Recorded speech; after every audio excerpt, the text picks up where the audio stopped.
What's going on, family? I hope you are doing well. Thank you so much for joining me here on TLP Sports Club on YouTube. I thank you for your, I guess, you know what I'm saying, for your support and everything you do here for TLP Sports Club. You're watching TLP Live. I go by the name of Harry B. I'm your host. The B means billion. Today is Thursday, basically Thursday night. You know, the Cleveland Browns are going to play football on Sunday. Uh, their head coach Stefanski said that he was supposed to give us this week, and he would decide who's going to start. Unless I missed something, I'm still waiting, or we are all still waiting to see who's going to be the QB number 2, because like when you choose your QBs, depending on what position they're in, you got to prepare them for game day. So are they doing this in secret? Because it wasn't no secret when we benched Joe Flacco for Dylan Gabriel. We got that at the top of the week because you pretty much have 4 days or 5 days, if they had that. I was in 4 days. You got 4 days to prepare Dylan Gabriel for game day. But and even if we go back, when Dylan Gabriel was QB2, it was May noon. For some odd reason, after Joe Flacco was traded, they're keeping the QB2 spot open, and it's a secret. All right, so let's talk more about it. We talked some last night, but tonight we're going to talk a little bit more about it. Before we do that, let me run my intro. I'll be right back. BWB. Bandwagon Buffs. That's right. It's your man's Harry Billion. Please do me a favor and smash that subscribe button. Make sure to give me the thumbs up. And don't forget to hit that bell notification so that you can get the videos as soon as I upload it to YouTube. All right, family, I got to go ahead and get into this video real quick. So that's all the business I got. You know what time it is. Let's work.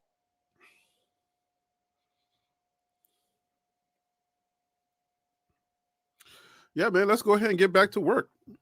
I'm saying that I'm supposed to press the button. I guess I forgot to press the button. So let's go ahead and get straight to work. Yeah, I'm trying to make sense of all of this. I'm trying to understand, because I guess the analysts, the writers, and the beat writers, and everybody, and people that have previously, played the game, previous players of the game, the way they break it down for us, and they try to help us to understand, is that there is a protocol, there is a way of doing things in the NFL, and they break it down. All right, so there is a pecking order because it's the NFL. When you get drafted at a certain position, you're going to have your your day based on, they're going to prepare you based on how you were drafted. So we're going along with this, right? We're like, okay, fine. We came in ready to throw bows. But when people started to tell us, look, this is how things go, we said, all right, okay, fine. We're not going to make no stink about it. We'll sit back and we'll relax, right? So the Cleveland Browns have been handling things their own way, and we've been trying to chill. But something is becoming clear to me, that their process is not what people explain to us. All right? Their NFL process is not what people keep telling us it is. Because we keep moving the goalpost when it comes to Shedeur. When it comes to how you roll things out, things are being done in a different way. Because for Dylan Gabriel, and the reason why I keep saying Dylan Gabriel Shedeur is because those are the two rookies, right? You're either going to be Team Dylan or you're going to be Team Shedeur. That's it. There's no other way. Or you're just a Cleveland Browns fan and you don't care either way. You just want your team to win, right? But a lot of us around here, we're Team Shedeur. And then obviously there is Dylan Gabriel's, his supporters, especially if you live in Eugene or anywhere anywhere that Dylan Gabriel played, he played for like 10 different colleges, I think. One more, he would have made 11. I'm not telling the truth, but I'm stretching it a little bit, for fun. But, I mean, he played for like 6 colleges. Come on. So if he had a fan base at each college, people who really liked him, then, if they were NFL fans and not just college football fans, like, somebody I know around here, his name starts with Phil. I ain't going to say his name, but it starts with Phil. All right. And it ends with so real. Right? He don't want to talk nothing NFL because he's only a college football fan. But yeah, if you are an NFL fan, then you're a Dylan Gabriel fan. Then you're rooting for the Cleveland Browns, even though you may feel somewhat the same way that we feel being Shedeur fans. And it's just weird on how they're handling the whole Shedeur situation. I came on here last night and I tried to make sense of it by telling you, okay, maybe they're trying to make sure that they keep the Shedeur circus, as they call it, they keep it at a certain pitch. And they've been trying to control that in their own unique way. But when it comes to this here NFL process, it seems like their process is unorthodox. It's a little different. The way that they're doing it is a little different. And I'm trying to see, or at least give them the benefit of the doubt and try to understand, like, okay, but nobody else does it this way. And nobody else does it this way. I mean, nobody cares. Nobody cares so much as QB2. He's on the bench. But somehow, some way, the Browns have made this QB2 position sexy, I guess. They're making it seem like it's some kind of big deal to be QB2. I don't know. Joe Flacco never got hurt for Dylan Gabriel to go in. He was QB2. It's no big deal. So usually you would just announce your QB2 and then you would just move on. Joe Flacco got traded. Dylan Gabriel was already the starter. So if you were just any normal organization, you would just say, okay, QB2 is Shedeur or QB2 is Billy Zappi or whatever his name is. And then we just move on. Yeah, I mean, a few people are going to, blow some gaskets online, but I don't understand how it is that we're making this whole QB2 thing such a big deal being that you're the Cleveland Browns. And then just the way that the coach is moving, it's almost like he's not in charge. Like it's not his decision to make. Because you get the GM. The GM does what he does. And then he puts together the personnel, right? He recruits. He does trades. And then he gives the roster to the head coach. And the head coach says, thank you. You got most of what I wanted. It's like a grocery list, right? If you're married or you got a spouse or you got somebody special, they send you to the store.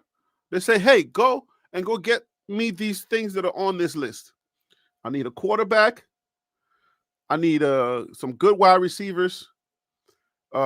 Make sure we fill in our O-line because some people got hurt and we need to make sure that our two deep is ready. You know what I'm saying? Just make sure we get me these things. The GM goes out and he does his job. And then he gives that list or the personnel to the head coach. And the head coach is grown enough to run it just like, the GM wants it. Because they all have to adhere to the owner. So most head coaches, they have anonymity. They have they can pretty much do whatever they're supposed to do or whatever they want to do. As long as they stay in line with the organization's, I guess their way of doing business. So most head coaches, they would just do things just normal. They would just, I don't know, they would just say it. They don't use code words or weird phrases and throw things out there to try to, like, I don't know if you want to call it, like, trick the fan base somehow. I don't know. But Kevin Stefanski he finds a way to do that. He finds a way to make the simple things difficult. Like, bro, let your yes be yes and your no's be no's. Like, nobody cares about you as much as you think people really do. Like, if you really think you're that important, look at your record. You're really not that important. Nobody really cares. But because there's interest in Shedeur, we got to pretend like we care, or not necessarily pretend, but we got to care. But you're not really that dude. You're not that important. If you were, you would be winning. You see what I'm saying? Like, people will really care that you, like, your job is on the line, and we know that. But at least go out with some dignity. It's so weird that we got to keep coming on here and just try to make sense out of something that should be real simple. All right, that's QB2. We got him ready. But you came onto the platform at your press conference and you said, we are going to watch what's going on for the week, and then we're going to make our decision. You're going to make your decision on a Friday night or on Sunday? I don't know how that works. Because it's Thursday night, bruh. Like, we got Thursday night football. You know what I'm saying? Like, the NFL starts playing tonight. And just for business reasons, they take off Friday, and then Saturday for college. They let the college kids do their thing. And then on Sunday, they play. So you would think the decision should have come on Wednesday. You see what I'm saying? Like, the decision comes on Wednesday. So I'm sort of confused, because you should have had the decision made already. Because the fans would like to know. We want to know. And maybe that they have their own thing that they do. Maybe it's like they don't necessarily care to just make you, the fan base, happy, right? When you literally, you know how, like, we always tell the cops, man, I'll pay your bill. You know, we pay your bill. So without fans, you ain't nothing. Without us, you really think you're that important? Like, without us, you really ain't nothing. If we didn't show up to those games, your organization will be nothing. Without us, like, your organization is doo-doo. And that's why they call you the doo-doo Browns. But you don't need us to be doo-doo, because you stink. Like, you really do stink. You stink up the place. So we're trying out here to try to support y'all, but every single day we try to, like, we're on a cliffhanger trying to figure out, all right, so what is it going to be? I mean, it's not this difficult. The QB2 position is not that sexy for you to make it try to like do it like Chicago and Robin. What was his name? Like the Chicago, like the mayor of Chicago, and try to sell it for, you know what I'm saying, for the top bidder. Like, come on, bro. Like, what are we talking about? It's QB2. Probably not going to see the field. But here we are. We're just like, oh man, we can't wait for Shedeur to at least, you know what I'm saying, get closer, like the VP, you know what I'm saying? One breath close to becoming the president. Like, we're just waiting for our guy to just get a chance, get an opportunity. And then you get the OC who did his press conference. He comes out and he says, Shedeur has done everything we asked him to do, and he looks good. So either the two guys are not on the same page, or somebody's lying. The OC, the offensive coordinator, is supposed to be in lockstep with the head coach. The head coach is the CEO. He's managing everything. Defense, offense, special teams. You see what I'm saying? He's keeping tabs on everything, trying to make sure that everything is ready for his game plan on Sunday. So, yeah, he ain't micromanaging everything. No, but at least, the OC, when they have their meeting and they sit around the table and say, all right, look, what it is or what is it, you will get the OC says, okay, yeah, my guys are ready. And I think we can use this person at the number 2 spot because they're ready. And naturally, it should be Shedeur. Because now if you go out and you get the practice squad guy and bring him up, then that means that your number 3 isn't ready or you haven't been preparing your number 3. Because it's almost like you're skipping your number 3 to go get your number 4, which is weird to us because it goes 1, QB1, QB2, QB3. So if QB2 gets called up and there's no other QBs, there's only 2 QBs left, QB number 2, who was previously number 3, should just be number 2. That's it. It ain't that hard, bruh. So if he ain't prepared, then isn't that on you? If Shedeur is not prepared to step into the QB 2 position,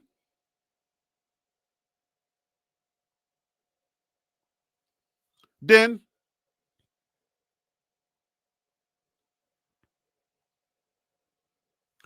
so let me see. Beast Reincarnated says he's still QB2 on depth chart. Who is still QB2? Joe Flacco or Dylan Gabriel?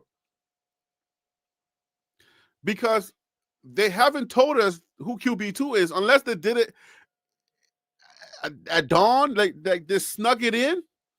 They didn't make no announcements. Shedeur is ready to go right now, just like he said.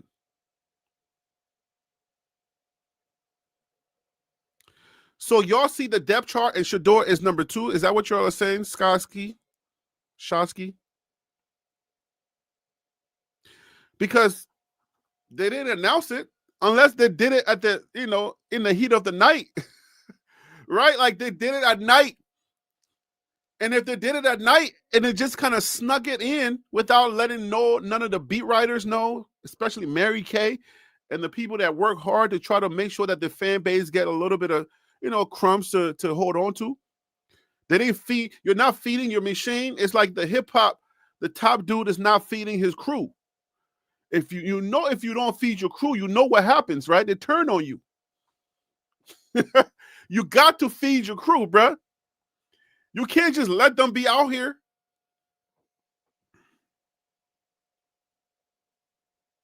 So Beast Reincarnated said, yeah, I just looked it up.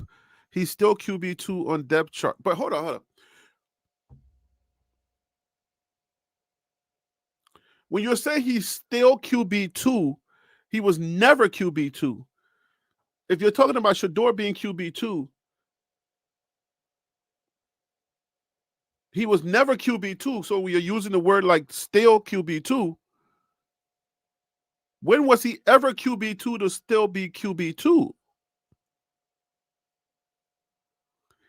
Unless y'all are having a conversation I'm missing. So somebody help me out while I say, what up to, did you see Shedeur interview today? I didn't see his interview. Fill me in. Help me out. Yo, Todd Smith, what up with you? Dallas is in the building. What up, kid? What up with you? I did not see Shedeur's interview. I tell y'all, I come right straight out of the 10 to 5. Y'all got 9 to 5. I got a 10 to 5. I come straight from the 10 to 5. I put the lights on in the studio, and then I gotta go. I gotta do it. So what about his interview? What did he say in the interview, that he was QB2? Nah, because some of us, we got like we got AI assistants that feed us information that gives us whatever's going on with in the news. And when I'm ready to like prepare for my show, I will go and try to look at my AI assistant and say, hey, what is the news today for either Shedeur, for the Browns? What's going on? I know that we got some trades going on. We swapped quarterbacks, right? They try to get Travis, and Travis says no. So they took the other guy, because the other guy was like, well, he's playing both offense and defense, and I'm a cornerback, and I'm sitting over here having to wait for him to play. I'm joking. It wasn't Travis, okay? They just got another quarterback. Another cornerback, excuse me. Yeah, but I didn't see any kind of news. There's nothing on my assistant that says that Shedeur has been upgraded to QB2. Oh, okay. They asked him about Rex Ryan. Mary Kay has 4 videos on her Twitter page. And Daniel O has videos from the interview as well.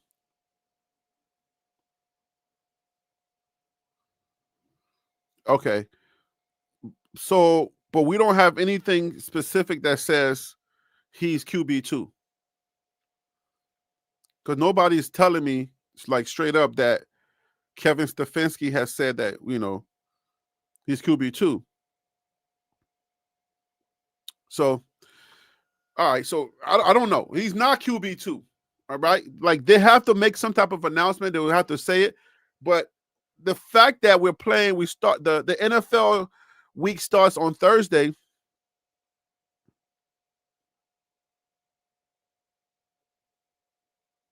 Right, Beast. Right. And Coach Stefanski, yeah, he said he would make a decision at the end of the week. But you don't find that to be weird? Because how can you make a decision at the end of the week? It is the end of the week. Because the NFL starts tonight. Like, the Giants and the Eagles are warming up to play right now as I'm talking. Or at least they're starting to play because it's after 8 o'clock. So when the NFL is playing, that means that you had to be ready for the NFL to start playing. And it's Thursday night. Tomorrow is Friday. We're preparing around here for college football. We should be done with the NFL stuff. Getting ready to, you know what I'm saying? And then they have to choose because you got to prep too. So how are you going to tell us? He said, watch me, Kevin Stefanski make a decision on Sunday morning. Yo, is that bad, bro? Is it really that bad that they have to wait just to keep us at bay? I mean, what will we do? Like, what exactly are they afraid of asking questions?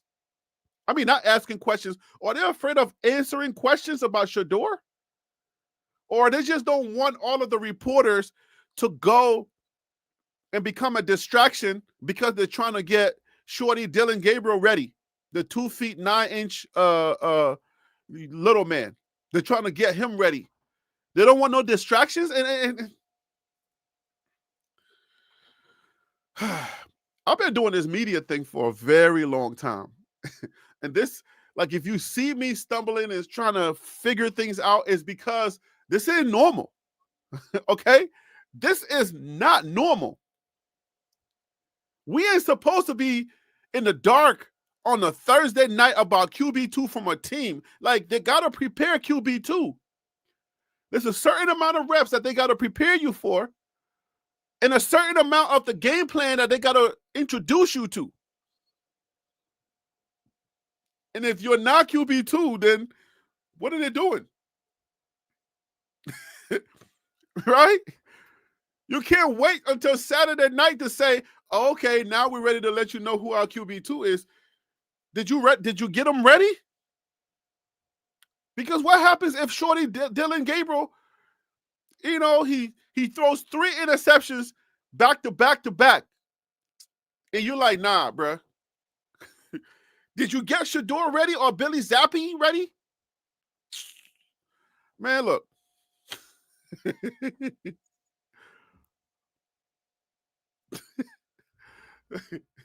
Adam said, Adam said, all right, so, I mean, just, I don't mind. Look, man, just say it, bro. Are you afraid of the Shador clan? Like, you afraid of us? Like, just say what you, if you really a man's man, and you're leader of men. I've never seen a chicken crap.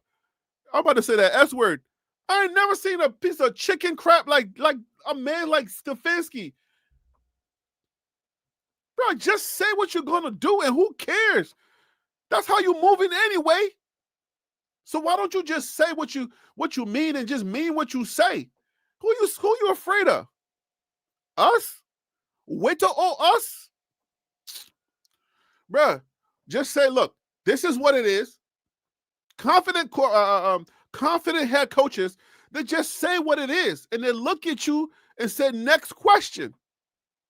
But you've been moving weirdly, like, mad weird, like, since the whole summer.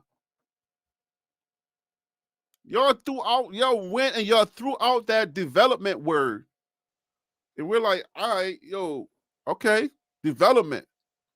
And for some reason, like, you developed Dylan Gabriel, but you didn't care to develop Shador. And up to right now, you need another week to see if your QB3 is ready. So why did you make him QB3? You had to see something in him for you to make him QB3, because QB3 is one breath away, one injury away from QB2. That's the pecking order of things in football. We don't skip QB3 to go to the practice squad QB unless he's hurt or something's wrong with him. I mean, it ain't that serious. It is supposed to be all this serious. But unless it's not,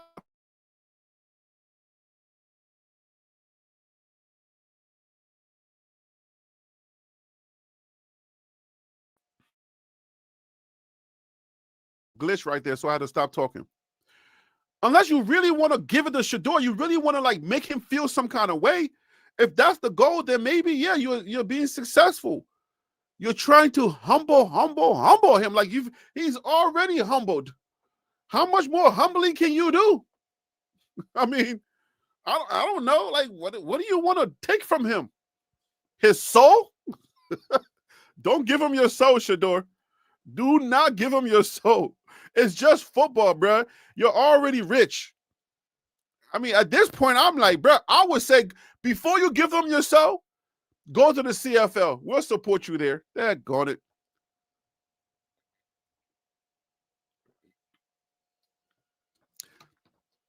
How far is Canada from New York? I think I can drive to Canada. So just go to the CFL. I'll be right there, bro. I'm coming with me. I'm coming with you. Because I think, actually, no, I can't leave the country. Oh, boy. I've said some things about Trump, and if you leave the country to come back in,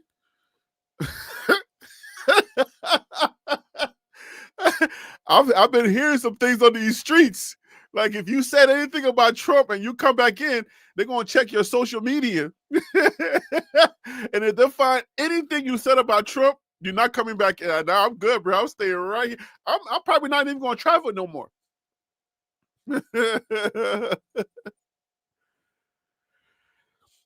Wait. Judon. Erica Ransom said, hey, Erica, what's up with you? She said they are gaslighting the public. But for a second stringer? I mean, what do you need to gaslight us for? He's second string. Oh, we're just trying to celebrate something. But I mean, second string ain't nothing. You know what I'm saying? Like, yeah, he's gonna suit up. You know, he's gonna suit up and just be on the sideline. That's it. We just want something to just celebrate our guy. That's it. But second string, and we hanging our heads on second string. Come on, bro. Let me text my wife and tell her to bring me some food home, because she's not here yet. I want like junk food. like some type of fast food.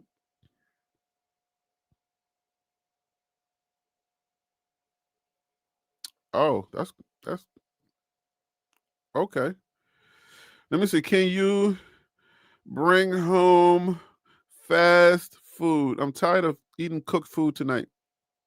Fast food, please.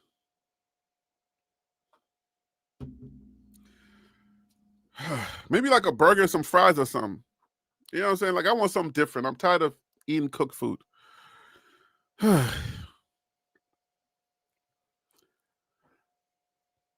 Yeah, I mean, second string is not that much for us to celebrate. We ain't got that much to do. I mean, it ain't. If Dillon Gabriel continues to play well, then yeah, keep the shorty in. Keep him in. Keep dinking and dunking. Or throwing intermediate passes. Wink.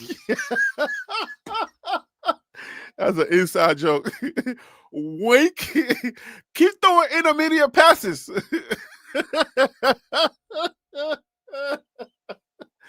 Yo, I mean, do your thing. I'm telling you, I can't wait till y'all stretch the field with Dillon Gabriel. I really can't wait. Please do it. Dillon Gabriel is good for those short passes. Anything from 1 to 20, about 20 feet, right? 20 yards or whatever. Keep doing that. If the dude is open, I want to see him throw it there. Throw it there. Or buy enough time for your favorite wide receiver to get open. Does Dillon Gabriel have any favorite wide receivers? Is he really in there with that team? First of all, is that team his team? How many of y'all really believe that that team is behind Dillon Gabriel? How many of y'all even believe, if you're a Cleveland Browns fan and you're here, is the team even together? Are they in sync? My New York Giants, the new kid, Jackson Dart, I mean, he's not my favorite QB, right? But he's my QB. Like, his team feel like they're playing for him. Have y'all Cleveland fans, y'all help me out tonight. Have you gotten any indication that the Cleveland Browns are a unit? And do you feel like they're playing or they will play for Dillon Gabriel? Are they really like genuinely happy for him? Because those are some signs that you know that these dudes are locked in. And when he came in, they should have been ready to like go to war for him. Like when you saw Jackson Dart, when he came into the game, oh, we was ready.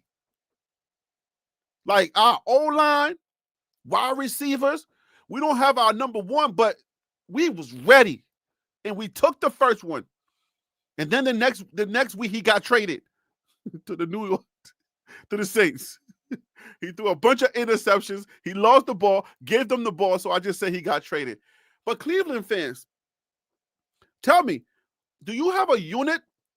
I think you have it on defense, but I'm not sure if I've seen this year, as much as I've been watching your games, right?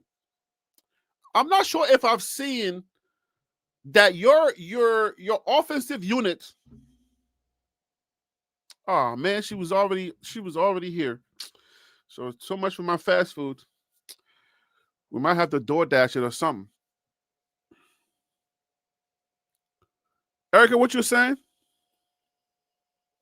Okay, so Beast incarnated. Beast. Let me just call you Beast, bro, because I don't know about that reincarnated stuff. No, I don't think they behind Dillon Gabriel. I think they really want Shedeur. That's interesting. So let me ask you a question then. Isn't the OG supposed to kind of talk? Don't the OGs on the team have enough I don't want to say real estate, have enough rapport with the team that they can kind of whisper? Doesn't that happen? I'm asking for a friend.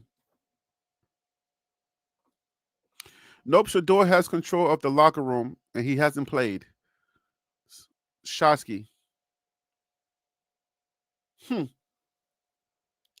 So as Cleveland fans, this is how y'all are feeling, or are y'all just Shedeur fans, like just because you're Shedeur fans, this is what you're gonna say? I want like authentic Cleveland fans or somebody who's really authentic Cleveland, because you guys have the pulse of your team. Like you know your team. Is this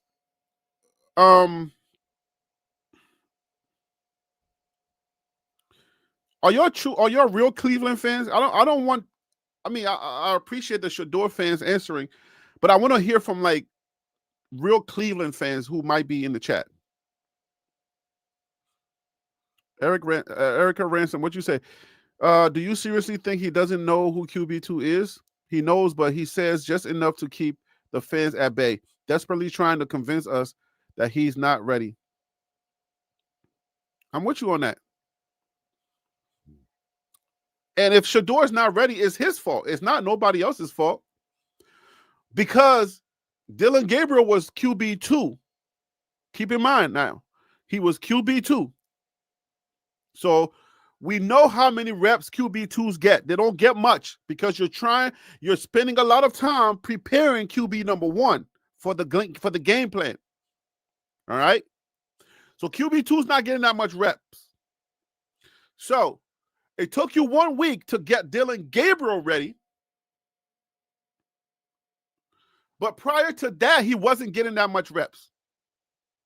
So what exactly transpired from all the way from OTAs to when Dillon Gabriel was ready for QB2 spot, QB2 positions or spot? What has transpired that Shedeur has not been part of? Because you name him your QB3, so that means that he's 1 beat away from the next step. So what is exactly the preparation or the development things for each person? We know how it works for the NFL, but you're not moving like the rest of the NFL is moving. So then what exactly is going on? Because you're telling us he's not ready, but it's your job to get him ready. So then that means that you haven't been doing your job. If we were to try to make sense of it and really ask you some questions, if you are the CEO, right, and your number 2 or your number 3 are not prepared, shouldn't we blame the CEO because he's responsible for preparing Shedeur? And if Shedeur isn't prepared up to this point to just step into a lowly QB2 spot, a game saving management, whatever you want to call it, spot. All right, he's hurt now. So just don't lose us the game. Or if we're up, just make sure you just hand the ball off. Shedeur don't know how to hand the ball off or dink and dunk. QB2s come in and dink and dunk for the rest of the game. So you didn't prepare Shedeur to dink and dunk? Or you don't believe he listens to you when he's in the game? Because you can bench him. If he didn't listen to you because he thinks you're not making the right decisions, because he can read what the defense is giving him and he's not going to listen to you, he's going to do what playmakers do. Is that what you're afraid of? You think he's going to come in and he's going to just make plays? Or maybe that's what y'all got in the preseason game. The one where he did the thing where the world was ready to go bonkers and Nike was ready to just open up the war chest and give him everything he needed. Did he not listen to you? I wonder.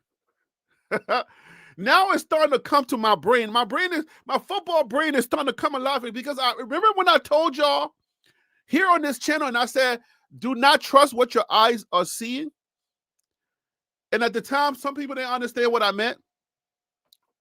And it's because of this. Most teams have a bailout, a check down. Some have RPO. Most teams have, they give the quarterback some breathing room. If you see something else, go for it. And sometimes the quarterback may have his own plan based on his ability. And all he got to do is just say, I saw something different. So I wonder if that game where Shedeur came out and he was doing his thing, I wonder if he really went out of his way to show off. And then they had a conversation behind the scenes. Y'all go with me for a second. Please just go with me for a second. Because this stuff happens. I told y'all, do not trust your eyes. When I said do not trust your eyes, what I meant was when you get the play, they call the play. All right? And the quarterback has a few reads. He has the right to choose which read unless Stefanski runs such a tight shift, right? Or tight ship that he tells you the read. That he tells you go for the first read. Because quarterbacks are supposed to be loose enough to say, all right, look, if the first read in there, go to the second. If the second in there, go to the third. And then, Shedeur, he's a playmaker. He'll forget all the reads and just do what he got to do to make a play. Because you got a tight end, you got a running back who, when he's done blocking, he can get open. You know what I'm saying? And then you got your wide receivers out there still trying to run around and read your eyes. And Shedeur's a playmaker. I wonder if Shedeur went off script in that infamous game. And Stefanski said, never again. Because if you're telling me that the Shedeur that went off in that game is not ready for whatever you got, then that means that it's possible that Shedeur went off script and you can't team him. And you know that if you put him in the game on a Sunday, he's going off script because he's a playmaker, like his dad. I wonder if that's what's going on. He ain't ready. He ain't ready for what? Your weak playbook? To dink and dunk, hand the ball off. Okay, throw it 10 yards, throw it 15 yards, throw it 20 yards. He can't do that? Like, Shedeur ain't ready for that? Come on, bro. What you smoking? You think we drunk out here? What are you smoking, Stefanski? What are you talking about? Like, what are you doing? Shedeur is not ready to dink and dunk. Because when you're a second stringer and the first string gets hurt, let's say in the fourth quarter or let's say in the third quarter, you bring in Shedeur, basically the playbook for him is now going to boil down to we're going to hand the ball off and we're going to dink and dunk. We're just going to do 15-yard passes, 10-yard passes, and that's it. And you didn't prepare Shedeur for that, then it's your fault. Because you had, bro, this is week. What week is this? 6 or 7? Dylan, okay, let's do the math. Week 6. It's got to be week 6 because Flacco played 4 weeks. They benched him. Dylan Gabriel came in and played week 5. So this is week 6. See how good I am at math? I figured that all by myself. So now this is week number 6. 4 weeks and you didn't prepare Shedeur to step into the QB number 2. But the OC comes out and he says that Shedeur he's been doing everything that they've asked him to do. And he's doing very well. That's a sign that he can step into a QB number 2 spot and be able to run the specific playbook that he's been practicing. I mean, so I don't know why this is such a hard decision. Bro, let me see. Finally, the truth. Bro, they act like we haven't been what? Ice times of racism. Bro, are you typing on a on a phone, a flip phone? Because I don't know. I'm trying to read this stuff here. The past 400 years. We got one. We got a live one. I've seen it all before. Your your cracks, huh? Are delusional. Well, okay. There's some cuss words in here I can't say. All right, look, clean that up because I don't know what you're saying. I guess you're saying there's racism going on. I'm not ready to go that far. I mean, because there's a lot of QBs you could have chosen. There's a lot of white guys that can play. So if they wanted a white guy, Dylan Gabriel was the closest white. He was the closest J-Lo they can get. So they got the Hawaiian. I think he's colored, but he's Hawaiian, so he's the closest white. But if they really wanted a white guy, they could have gotten a white guy. So I don't know that this is racism. I don't know if there's more racism than it is trying to get his dad back. Because that's the only thing that you can say. Okay, his dad was a lightning rod, and he said some bad words for. He has some bad words for Cleveland. So this is the only thing I can really associate this with is his dad. That's it. All right. Cleveland is the place where young quarterbacks go to die. Something to that extent. Okay, to bury young quarterbacks, something to that extent. You think people forget that easily to just say, "Oh yeah, we forgot, let bygones be bygones"? I don't think so. So I think a little bit of that is going on, especially with the owner, right? Like you say something like that, and they're gonna take your son and they're gonna pull the Diddy on him, the bad boy, not the Diddy, but the bad boy Diddy. They're gonna shelve him. They're going to slow him down. They're going to do what they got to do to make sure that he don't get that opportunity. It's sounding like a reasonable thing because at this point, we don't even know what is going on with them. You want to be able to have a rational mind. You want to think about this rationally. It's their organization. They can do whatever they want to do. And you're trying your best to try to figure things out, like just based on the NFL structure. All right, just the structure, the basic NFL structure and how things trickle down. Fourth string, fifth string, second string. Fourth string, fifth string. Fourth string, third string, second string, first string. That's it. I don't know that there's any other way. Bro, if you're bringing in, like, if we were to go with the structure and how things are structured, right? All the arguments that we have made here when I had a panel on here. And people are like, oh, they're not going to pay somebody $4 million and da-da-da-da-da. They're not going to pay Dylan Gabriel $6 million and then leapfrog him. Shador, we're in Carolina. T-Mac was drafted, first round or whatever. We're not going to be giving this amount of money to this person. So now we come down to Shador, who's QB number 3, right?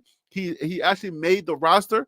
And then we're going to go to the practice squad and get somebody from the practice squad. What kind of disrespect is that? That's like total disrespect. Because you're telling me that everything we discuss doesn't matter.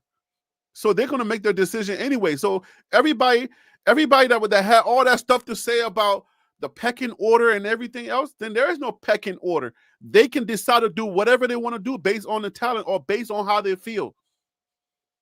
So all of this stuff that everybody was trying to sound all intelligent about the NFL, none of y'all was right.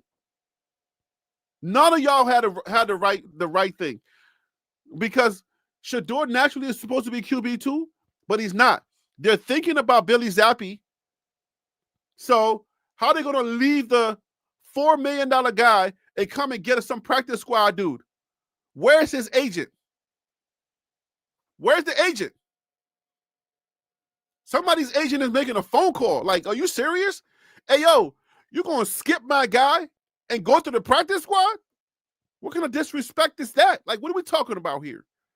Somebody's agent is making a phone call. Hey, yo, we're not doing that. This don't look good. You're sending a bad message for my client. I'm still on the phone. Sorry, guys. Let me put my phone finger down. Bro, it sends a bad message because we're also auditioning for other teams. So if the Baltimore Ravens come calling back, we're not going to waste no time. Yes.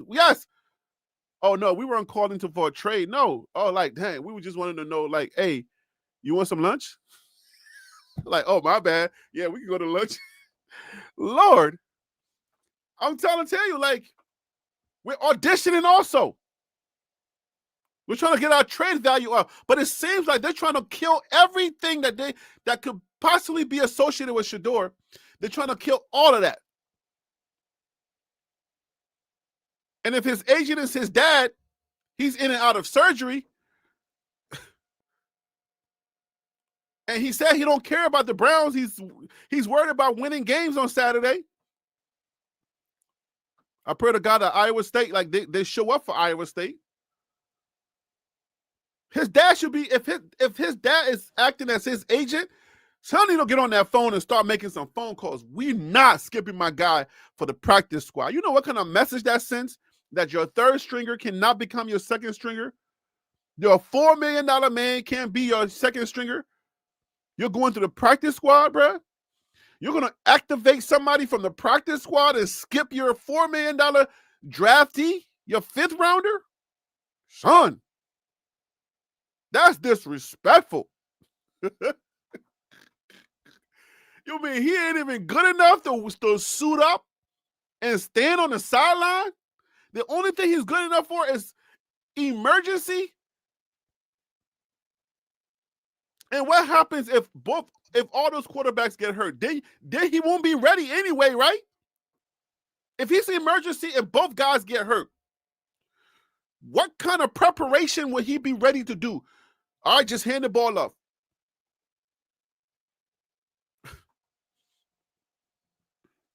I'm with you, Mixon. He needs a lawyer at this point. That's why I'm like, somebody got to make a phone call. But you think it ain't racist? Nah, because Dillon Gabriel ain't white. It would be racist if Dillon Gabriel was white. But he ain't all the way white. He's just a J-Lo. He's colored. Yeah, Dillon Gabriel is colored. He's Hawaiian, bro. He's black. Dillon Gabriel is colored. He's a Dwayne "The Rock" Johnson. So how can it be racial when he's colored?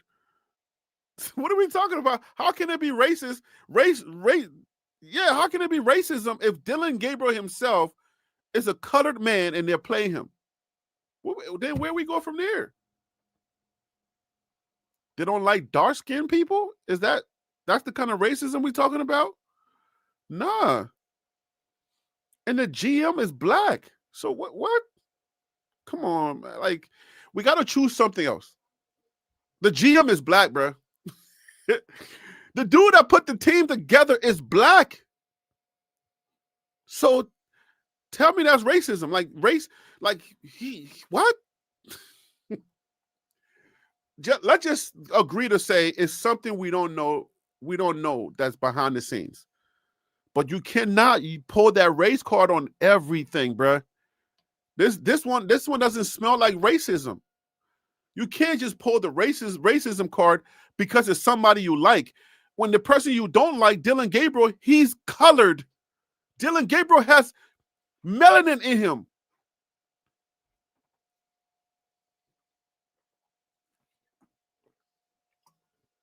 He's a J-Lo, but he ain't all the way white. Nah. If they're trying to pass Dillon Gabriel as a white dude, shoot, then I better start using some bleach. Seems like they're scared of Shedeur showing them up. Then just trade him. If you're scared of Shedeur, then trade him. You feel me, Roy G? Then trade him. I don't know what you would be holding on to him for unless all of the stuff that I'm prognosticating are true. You know what I'm saying. Unless everything that I'm saying is true. They're trying to make sure that they bad boy him. You take him off the board so that you will make sure that he doesn't get any opportunity. That's what I'm saying. That makes the most sense. Because how else, right? If you left him on that board and he became a free agent, and you knew that the Ravens called and the Eagles called, and you knew that somebody was going to take him, whether it was in free agency or not, somebody was going to take him. But if you did not want him to have a career, if you really want to, if not have a career, but to hamper his career or to cripple his career, then it will make sense for you to take him off the board, bring him in, and then handcuff him. That's a diabolical, genius move. Record labels do that all the time. They will take the competition, sign them, and then shelve them. And I actually worked in the record industry as well. I don't know how many of you know Yazara, the singer Yazara. I don't even know if she's still singing. I haven't followed her in a minute. But if you look at her first album, my name is on the cover. My name is on the back cover. I'm also a certified audio engineer. Got that certification. I'm a bad boy. I'm telling you, I got a lot of education. Boy, I went for the whole, I got everything. All right? The film degree, the audio engineering degree, worked in the music industry, worked in the film industry, worked in television. Bruh.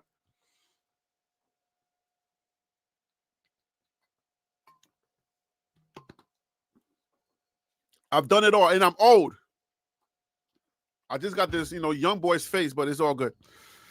So, yeah, man, that's all I got, man. Because at this point, I guess we'll all wait together. We don't have any official announcement. And Kevin Stefanski does not want to give Shedeur the privilege of actually celebrating with his family to call him and say, hey, Dad, I'm QB2. So he's going to wait till midnight on Saturday or Sunday morning to say it. Then at that point, I don't know what kind of celebration you're going to do, right? Because you're supposed to get that core at the top of the week, and they're going to be getting you ready for that spot. And then if you're doing it in secret, it's like an ugly girl that you don't want to be seen with you. You don't do QB2 preparation in secret. Why would I do that in secret? It don't even make sense. You announce it and you just prepare the dude. But if you're not doing it in secret and you don't want to announce it, then why? For what? For us? For the fans, or because you want to sabotage Shedeur? And people say you're sabotaging him, but you're pushing back and saying, oh, no, we care about our rookies. How many rookies you got? Why they keep saying rookies? We care about our rookies development. Dillon Gabriel is starting. You're giving him all the opportunities that he needs. Everything he wants, he gets. He has time in the press to call he has time to call his family to say, Ma, I'm QB1. So if, for whatever reason, Dillon Gabriel was to go down and Shedeur was QB2, will we play this same game and say, oh no, we don't know if we're ready to make that call that he's QB2, QB1? I feel like you're gonna do that same thing. Like you're gonna delay it again and see if he's ready. Like, so he ain't gonna have no time to call Pops to say, hey, Pops, hey, Moms, or to call his family to just celebrate. How are you doing this young man so dirty? Like, why are you doing him so dirty? It is not that serious, my goodness. Why would you do this young man so dirty? He can't even celebrate the little things, the little NFL thing that come on, bro. Like, what? Yo, I'm QB2, man. Like that's excitement. You call all your college buddies, and yo, I'm QB2. Yes, man, I'm finally QB2. Da. You're taking that away from him? QB2 away from him? The celebration? I'm not saying he ain't going to end up being QB2. I'm just saying the little things that people celebrate. Like, Shedeur have the opportunity to call his family and say, I'm QB2 at the top of the week. And then the whole week, everybody's celebrating. All his fans are excited for him. You're taking that away from him?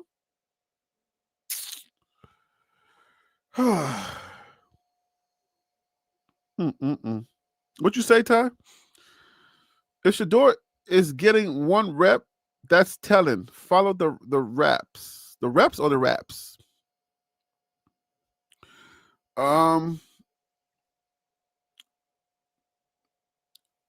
Is that Xylon? Lana Mixon? Sorry, I'm messing up your name there. Sorry. The owner is not letting him leave Cleveland and a $600 million stadium on the line, and the only way the seats get filled is with Shedeur Sanders in Cleveland. Shedeur is the money train. They're not treating him like Mixon. They're not treating him like the money train, though. You're treating his fan base, and you're treating them like they don't matter. So a lot of us are starting to get a little irritated, and some of us will probably just start saying trade him. Like when he gets in, we're just gonna start saying trade him. Like that'll be. Can we do that, please? When Shedeur gets in, I know it's gonna be bad, but can we just all like if you're at the stadium, just trade him. Let's do something back to them. Let's embarrass these fools.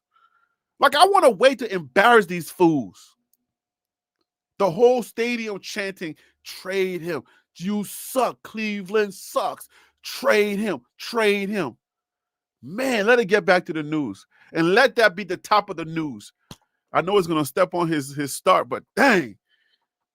Something vindictive. Something like, you know what I'm saying? Like, you don't want to do no evil, but like I'm feeling devilish.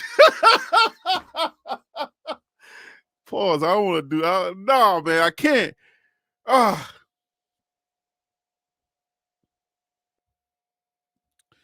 So you think Barry is protecting him till they get a new coach? Oh, my guy, Ron Tate, he said he put it out there. He said that Bill Belichick, who I featured last night on last night's live, he said Belichick is heading to Cleveland because there's rumors now that Bill Belichick is that UNC is looking for an exit for Bill Belichick. So they're in talks now to, they got to cover his salary. So I don't know. They pay him so much as a first-time college coach, over like $10 million, right? So now they got to recoup. They got to do something to cover all of that because you're giving a guy that just started coaching for the very first time in college, you're giving him $10 million. The Penn State coach is getting $8 million. He's been winning. He lost 2 games and they're ready to get rid of him. Bill Belichick is over there getting $10 million. You see what I'm saying? Like, they got this guy, they got the Penn State coach on a discount,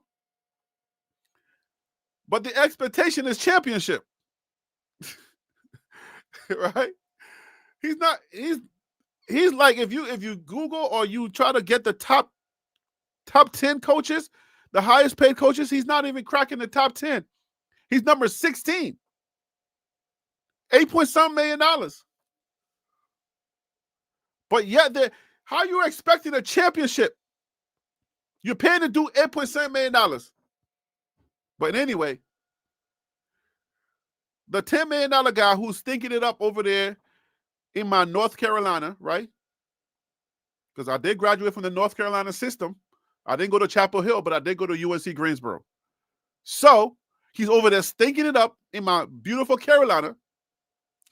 But according to my guy Ron Tate, he said he wants the credit for it.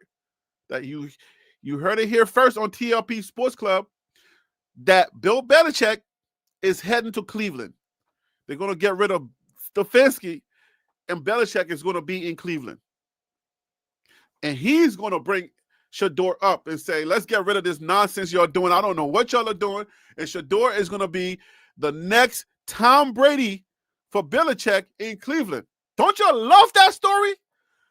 Man, can I get some hand claps for that story right there, man? That'll be like he gets to resurrect his NFL career with Tom Brady's protege in Cleveland. Yo, that would be some kind of sports story, boy. I tell you. At this point, I don't care who I see. Erica Ransom. If it's Belichick, think about the headlines. Come on, Erica, work with me here.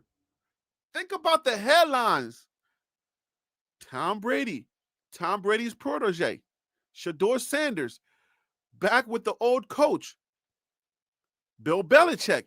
If they start winning with Shedeur, imagine the headlines. Yo, this is the story you want, not you don't want Saban with Shedeur. They have nothing in common. All right, they have nothing. You want not Saban, no, okay, because Saban is gonna probably go get Rowe from wherever he's hiding at. He's gonna go get Rowe, okay. Jalen Milroe, okay, for those of y'all who don't know who Rowe is, I'm talking about, because if you remember, Jalen Milroe, right, has the title of winning his last SEC championship. That's his guy. He will go get Jalen Milroe and get rid of both of those two guys, because Jalen Milroe already know how Saban works. And if he was the last guy that he played for, then it makes sense that he will go get his quarterback, sign him, because he knows how to win with him. So that'll be that story. But the Belichick, Brady, Shedeur story, that storyline, boy. Belichick has too much baggage. At this point, I don't really care about that baggage. He's a head coach, so what does that have to do with me? Stefanski has baggage too, but you see him coaching. Who cares about the baggage? The Cleveland Browns is the whole baggage. They stink. But at least if you know Belichick comes in here, you know we'll get NFL back. At least the procedures. This nonsense, not knowing what to do and second guessing yourself and all that nonsense. Come on, like, come on. Bring in a real man. You know what I'm saying? Bring in a real man to handle this job, because Stefanski is some kind of man. He is some kind of man. He's like the Caden Salter type of man. They love to second guess themselves. They're the Caden Salters of the world. Those type of men, I don't know how to groom those type of men. I don't know what to do. I'm going to second guess myself. What the heck? What? Bruh, pick a lane and go. Go. This is where I'm going. That's it. If I make a mistake, I make a mistake. But I'm going in. I'm a man. This is what we do. We make up our mind and we go. We're not second guessing where we're going to go eat for dinner.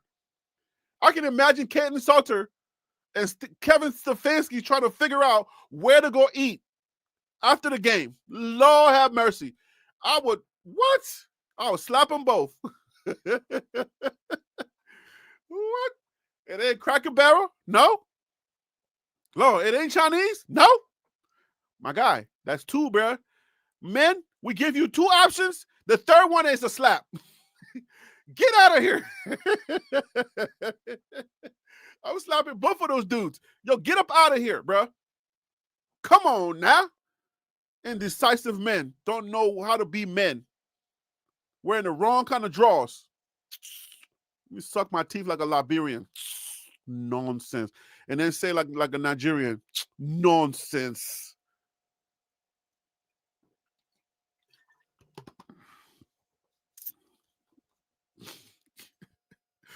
You still like Saban? Okay. I don't know.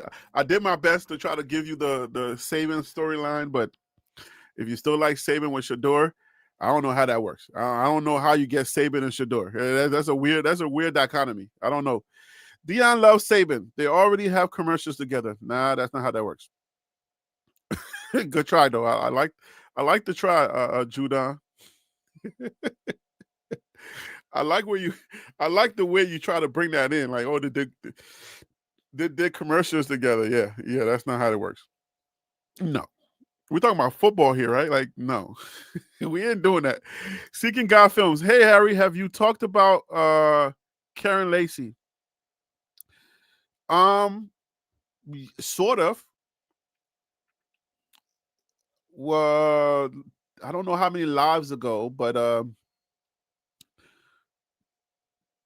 we had JR Boxing. I think it was JR Boxing who did it. He talked about it a little bit, and then I found the video of the accident, and I posted that video as a short on my page. So yeah, we sort of talked about it. I didn't do a video in length about the situation. I didn't know too much about it until he brought it up.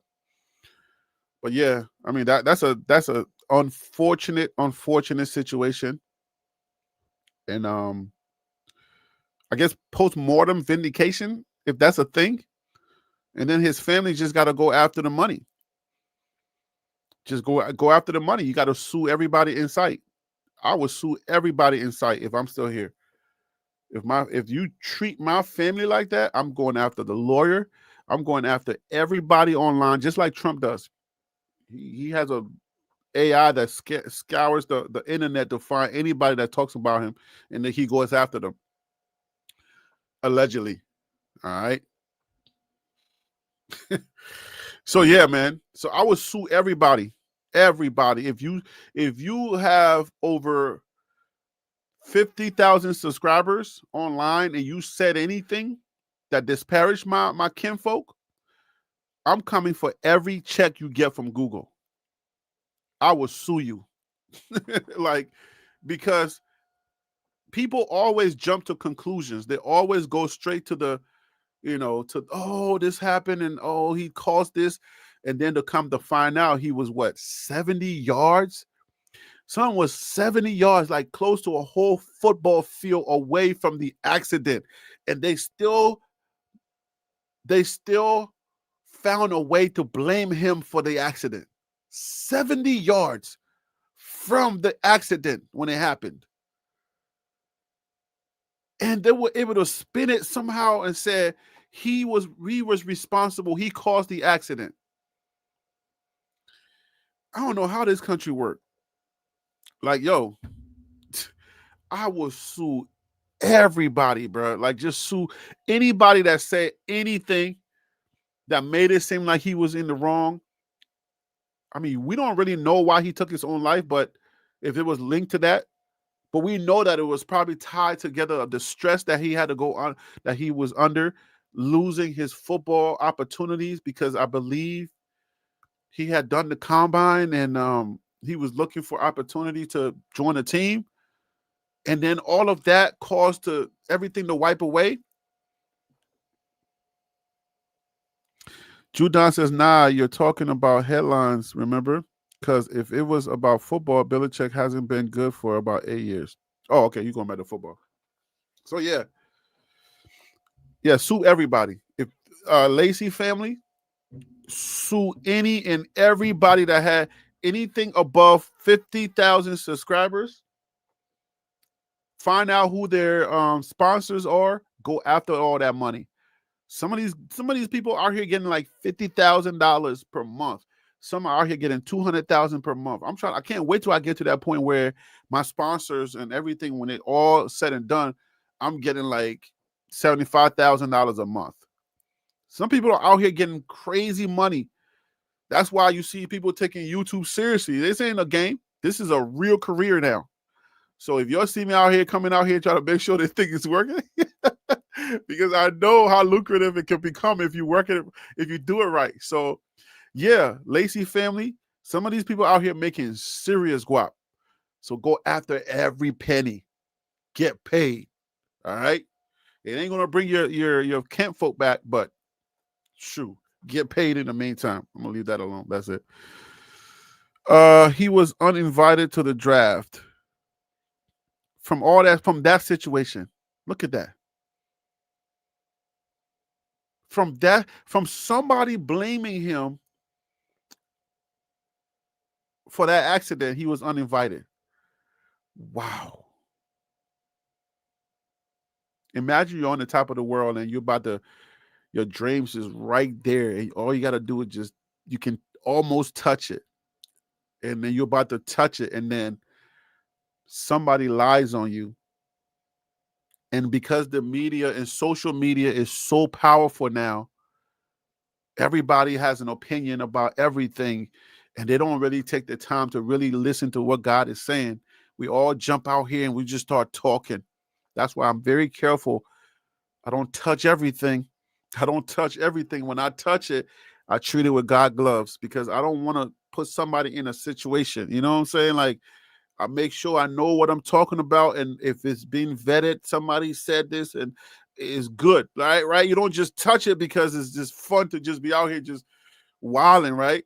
So, I mean, we all like to have fun, but man, when somebody's life is on the line and you don't really know, and you go out there and your opinions, oh yeah, I can't believe, LSU's has had so many criminals, and I can't believe this dude killed so many people, and and then come to find out, dude was 70 yards away, 70 a football, close to a football field away from the accident. Imagine if you were one of those people who disparaged him, especially in the media, on TV or on your YouTube channel, on your podcast. If you jumped into the fray without knowing all the information, and that young man happened to take his life, imagine you got to go to sleep every single night knowing that YouTube and Google, because it's a Google check that we get, all right? Google owns YouTube. So when we get our check every month, it says Google on it. When I get my check, it says Google, right? So imagine you got your Google check, and that young man lost his life, and it was all fun and games for you. Man, I would sue babies, aunties, unborn kids. I sue everyone. Cops, lawyers, DAs, local municipals, whatever that word is, municipals, presidents, vice presidents. I'm suing everybody. Yeah, Erica, like, sue everything, everyone. The judge, I'm going after him. The person that got the arrest warrant, I'm going after them. The person that served the arrest warrant, I'm going after them and their family, going after everybody. Let the courts deal with it. I want money. Money, all right?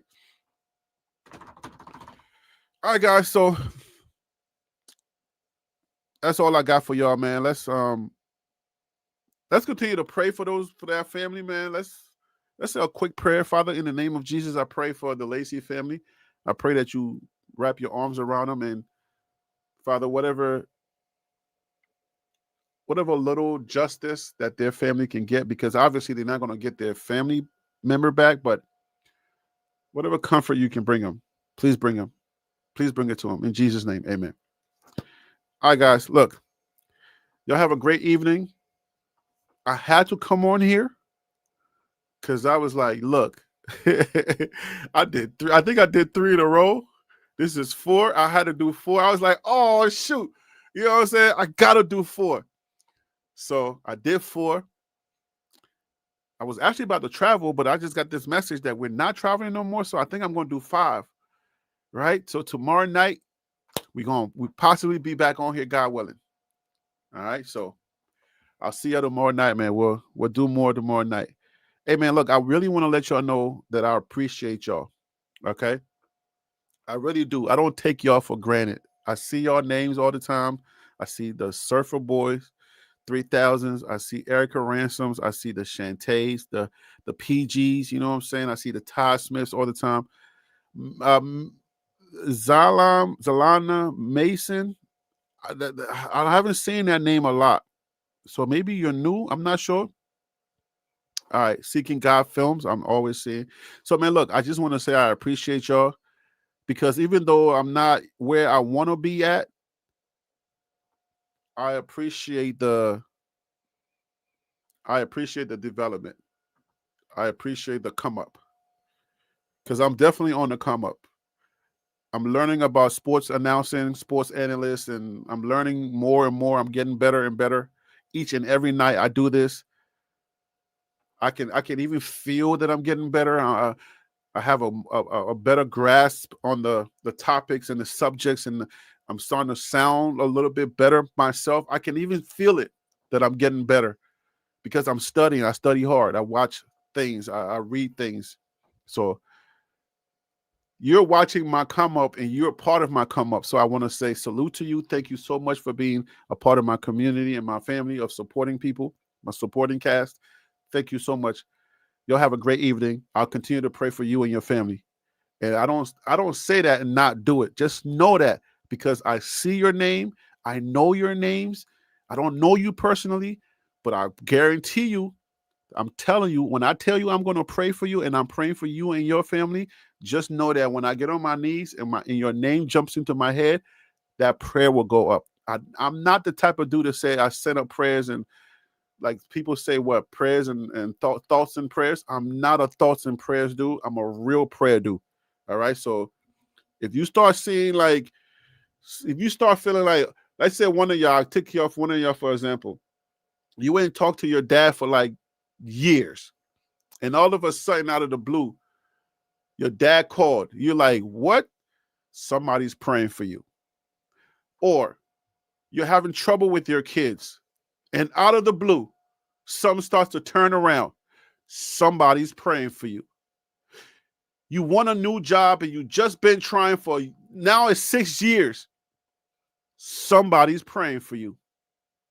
So when things start to happen, just know that TLP's praying for you.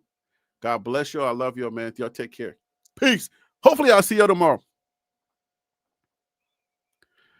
I'm out of here.